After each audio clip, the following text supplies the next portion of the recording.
bonjour, il est 12h37 et bienvenue sur ce live loisir avec Bertrand Chic-Saumon.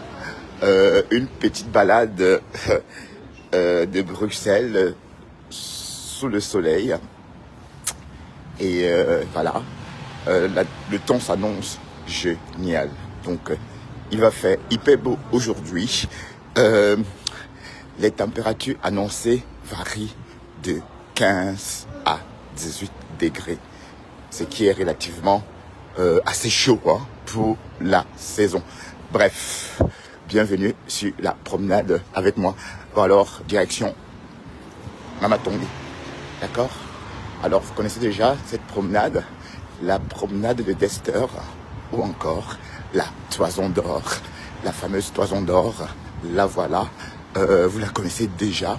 Je vais pas reparler de la Toison d'Or parce que c'est mon quartier et vous avez eu l'habitude de me voir maintes fois sur cette toison en train de promener Dester.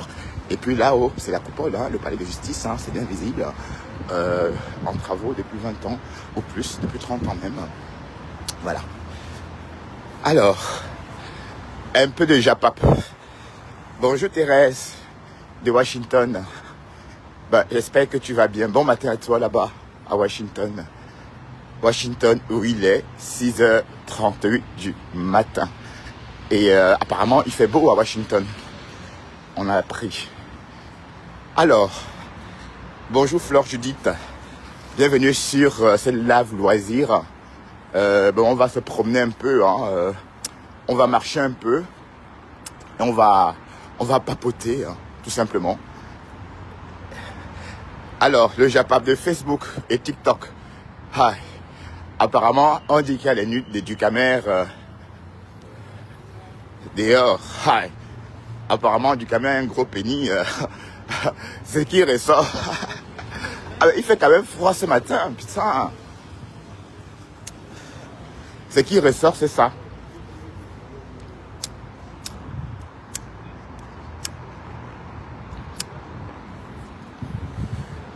Donc, apparemment, Ducamel aurait envoyé sa photo à un bonhomme. Bon, j'ai la preuve, je le dis parce que j'ai enregistré le témoignage du bonhomme qui dit que Ducamel lui aurait envoyé, on envoie quelqu'un. Bon oui, avec la liaison, on n'entend pas.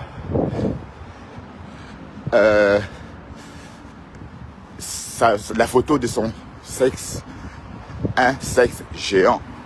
Bref, c'était à une époque, et dans ce groupe-là, il y avait aussi, il était inscrit ou inscrite Flore, Lolo, Camo la Panthère, et c'était un groupe sextape. Bon, une espèce de groupe, où les membres s'envoyaient des photographies cochonnes. Vous voyez? Donc c'est donc comme ça que Ducamel aurait envoyé ces photographies cochonnes à un mec. Sauf que le mec a rétorqué en disant mais pourquoi tu m'envoies ça? Je suis pas de l'autre bord. Pardon, ça me donne envie de vomir. Enfin, bref, c'est ce qu'il a dit. Mais c'est ce qu'on a deviné, c'est chez qui? Chez l'ami de Ducamel. Vous savez, bon, je vais m'asseoir un peu, je vais me poser un peu.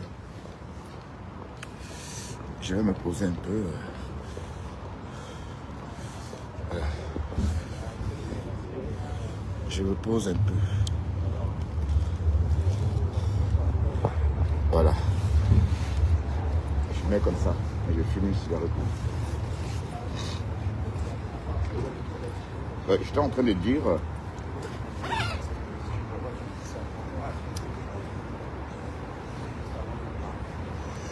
En fait, c'est chez Ducamel qu'on entend tout ça. Vous voyez, chez l'ami de Ducamel. Donc du coup, je me demande bien pourquoi est-ce qu'il fait ça. A-t-il vraiment des preuves ou c'est une façon d'enquiquiner Ducamel? Peut-être c'est une façon d'enquiquiner. J'en sais rien. Bon, c'est vrai qu'on a toujours soupçonné. On a toujours pensé que lui, il aimait un peu, voilà. Vous voyez, genre... mais sans preuve. Mais c'est la première fois qu'on entend quelqu'un dire qu'il a des ingrédients du camel. Bref, on va continuer la balade. C'était juste pour remonter mes bretelles. Pour encore ma fermeture éclair. Bref. Alors ça c'était, bon, vous connaissez ici, hein, je vais pas vous représenter le quartier. J'étais près du fitness du coin, du village, enfin, de la ville, de mon quartier de Templement.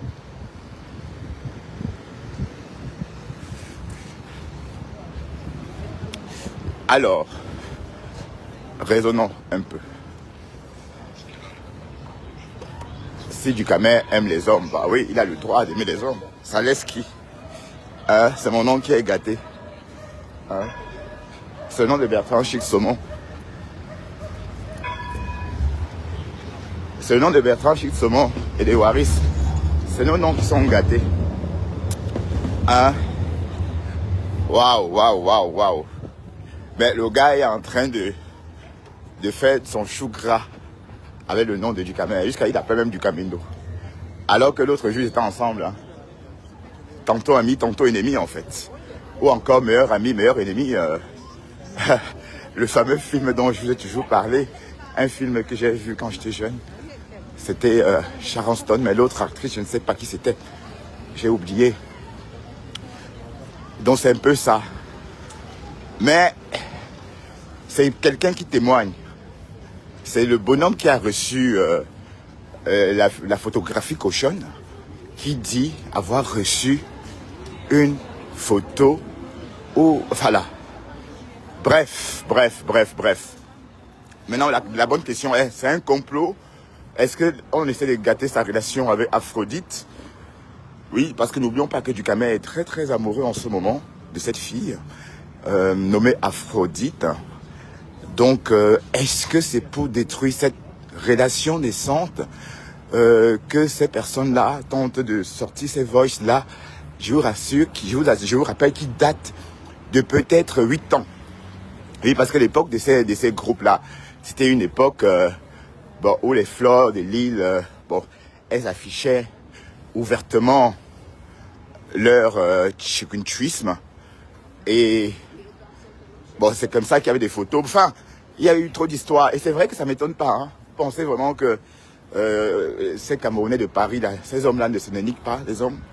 Je vous ai dit, sur 100 noirs ou sur 100 africains qui vivent à Paris, hommes noirs, mariés ou pas mariés, 90% ont déjà eu des expériences. Voilà, avec des hommes. Parfois pour les dos, parfois pour tout, la part du gain. Voilà, et arrêtez ça. On le sait tout ça. Et parfois même, c'est même choquant. Et le plus dur, c'est de voir les hommes mariés, femmes et enfants. Et c'est un problème récurrent chez la communauté noire mondiale, même à New York. Il y a des jeunes, beaucoup de noirs américains new-yorkais sont mariés, femmes et enfants. Mais ils s'en vont en l'air avec des hommes. Voilà, c'est ça le plus dégoûtant. Ce n'est même pas le colonialisme qui est sale. Mais c'est ça qui choque. C'est voir ces hommes-là mariés avec des femmes et enfants, aller s'envoyer en l'air. C'est insupportable. Donc c'est ça le plus dur.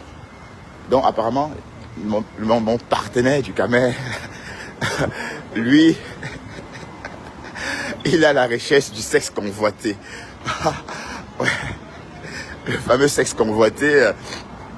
Alors, le sexe convoité, voilà, à chacun son sexe convoité. À chacun son sexe convoité. Mais vivez votre vie. Arrêtez de vivre avec des femmes, des enfants et puis les tromper. Oui, parce que vous ne pouvez pas imaginer ce que ça fait pour une femme de surprendre son homme avec un autre homme. Ou encore de savoir que, voilà, son homme, au contraire. Mais j'en veux beaucoup à ces femmes-là, hein, qui épousent les PD sans s'en rendre compte. C'est parce qu'elles n'ont pas à aller. Oui, parce que une femme attentive, quand elle t'observe, quand tu es dans sa ligne de mire, elle ne lâche rien, elle te scanne. Et la femme a la manie de scanner. Voilà, vous pouvez être un peu efféminé, vous pouvez être un peu... Mais ça peut passer encore. Donc dans son scan, elle verra que c'est juste que vous êtes, elle verra que vous êtes juste un peu efféminé. Et si vous aimez, et si vous couchez avec les hommes, elle saura aussi. Donc les femmes qui tombent dans ces pièges, c'est des femmes qui n'ont pas scanné leur compagnon. Ça veut dire qu'on va dire finalement qu'elles ne sont pas vraiment intéressées. Oui, parce que tu peux pas t'intéresser à quelqu'un, ne pas remarquer quelque chose. C'est ça le truc. Bon, c'est vrai que dans des sociétés africaines, c'est possible. Parce que c'est une société qui ne jacasse pas beaucoup. Donc c'est en jacassant beaucoup, comme la société européenne, que tu, voilà, que tu laisses, que tu fais voir des signes. Mais imaginons une société qui ne communique pas. Le couple se communique, enfin, ils peuvent employer 8 mots par jour. Ça veut dire que par jour, le couple s'échange 8 mots. Voilà. Donc à ce rythme-là, on peut enfouir son mensonge, même pendant 15 ans. Oui, puisqu'on ne parle pas beaucoup. C'est d'abord ça, le véritable, enfin, l'un des problèmes.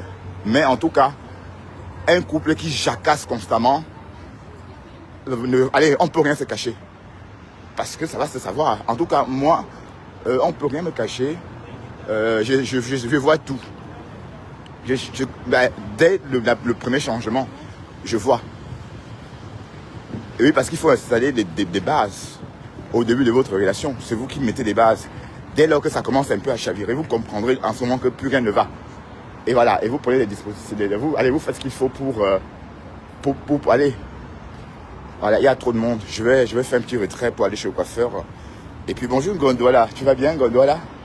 Bon, je vais m'asseoir un peu ici. Finir ma cigarette. Et il y a une belle vue. Vous voyez la belle vue là-bas? Oh là là. Après, j'irai peut-être manger un steak, mais je sais pas trop. Ça fait du bien hein, de profiter quand même.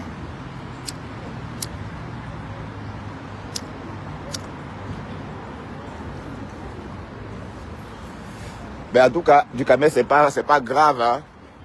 C'est pas grave parce que le bonhomme qui témoigne, dit qu'il est comme toi. Que apparemment tu l'as insulté alors qu'au Cameroun tu as léché ses bottes. Il t'a bluffé avec sa maison et il dit qu'il te soupçonne d'être aussi un tchelep. Pourquoi? Parce que tu aimes trop les hommes friqués.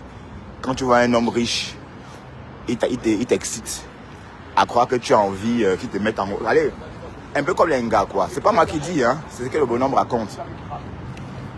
Mais bon, c'est vrai que c'est la première fois que j'entends qu'il y a ton bangala dehors. C'est vrai que la dernière fois, on a vu Aphrodite mater avec le pouce. On avait l'impression qu'il n'y avait rien, mais apparemment le bonhomme dit que c'est un gros bangala. Mais il ne sait pas si c'est toi sur la photo parce que c'est juste la queue. Mais c'est bien ton nom qui a envoyé, c'est bien ton profil qui a envoyé cette photo-là. Voilà, en tout cas, TikTok. Et le gars, il est content. Hein. Quand il a 200 personnes, il est content. Il raconte. Ouais, vous dites que je suis pas un grand blogueur. Oh, j'ai pas besoin de 500 personnes.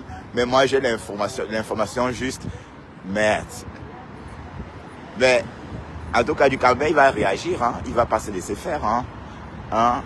Et si même il est chelé, ça fait quoi?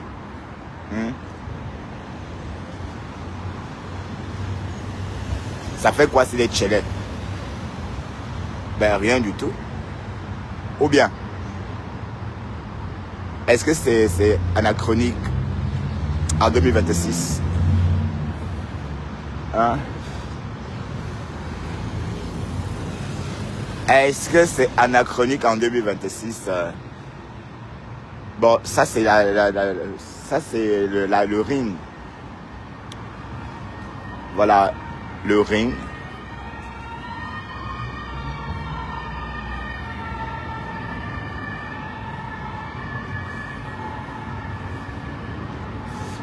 Ah oui, la boutique des Chopards, c'est pas très loin d'ici aussi. Hein.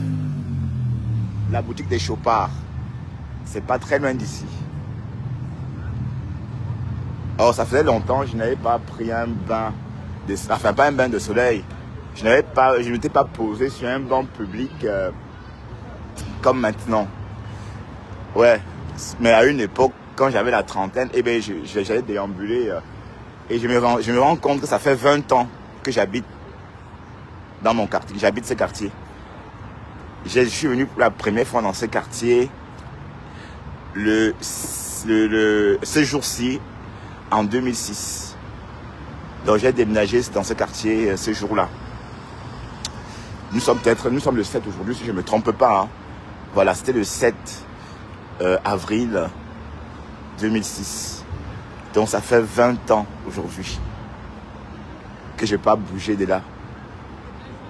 C'est ça, enfin, je n'ai jamais pu vivre ailleurs. Et ailleurs que là-bas, parce que de toute façon, pour moi la Belgique, je ne me vois pas vivre ailleurs que là-bas.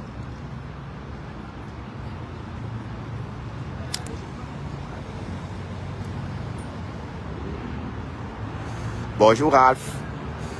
Bonjour Esther. Happy Easter. Happy Easter. Happy Easter.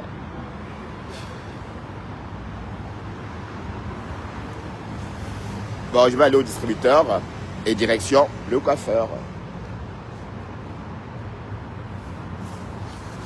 Bon, je vais m'aligner aussi.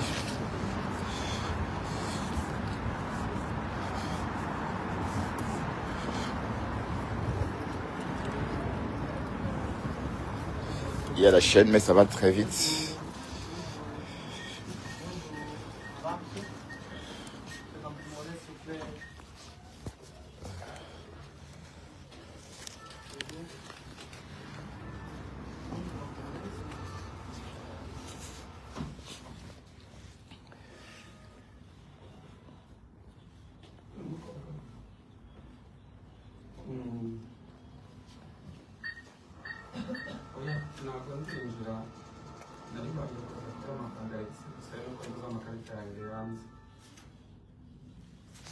Ah oui, c'est la fin du mois aujourd'hui, donc du coup, il y a beaucoup de monde.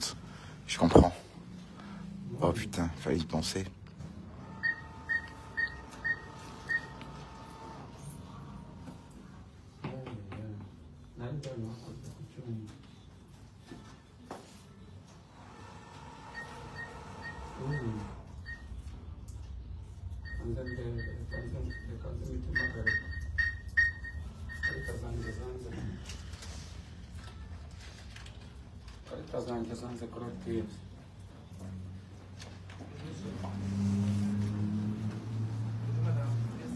Et là-bas, il n'y a pas.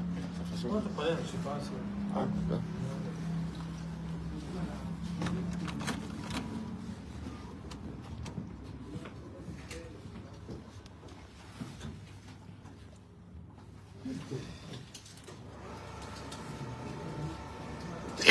Pardon.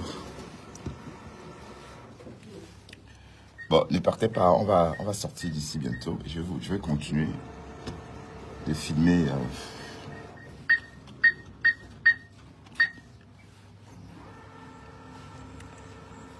Voilà. Non.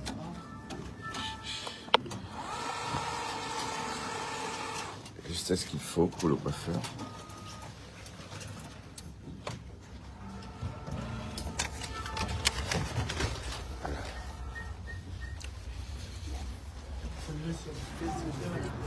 Merci. Voilà. Nous voilà dans la rue à nouveau. Voilà. Oh.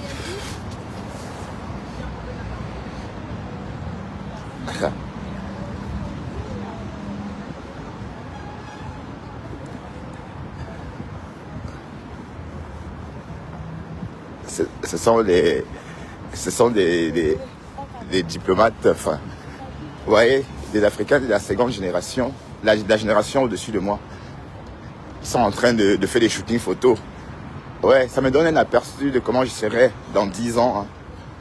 Ouais, parce que je suis toujours fasciné de voir un homme africain qui a 20 ans de plus que moi. Et du coup, je me projette déjà à cet âge-là aussi. Vous voyez, c'est toujours... Ben, on voit de tout. C'est surtout en Amérique qu'on voit des papis de 75 ans, enfants. C'est fascinant, ça. Mais à une époque, c'était bon, les compléments alimentaires que ma femme-là fait comme si elle venait de... Ma femme-là fait comme si les compléments alimentaires américains. ont apparu qu'aujourd'hui, c'est même démodé. Michelle Obama est venue casser tout ça. Michelle Obama est venue dire aux Américains de manger des fruits et légumes. Elle a fait une campagne pour gâter ces histoires. Mais sinon, les histoires des compléments alimentaires, déjà, c'était très populaire en Amérique dans les années 90. Hein? Déjà, dans les années 90, c'était très populaire. Donc, en fait,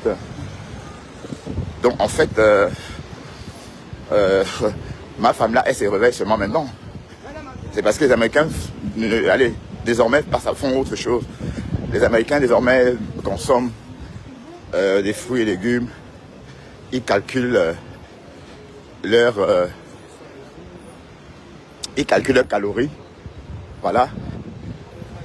Et obtiennent des résultats, des bons résultats. Et Michelle Obama a beaucoup aidé pour que pour que les Américains suivent. N'oublions pas qu'elle a fait des grosses campagnes à l'époque. Hein.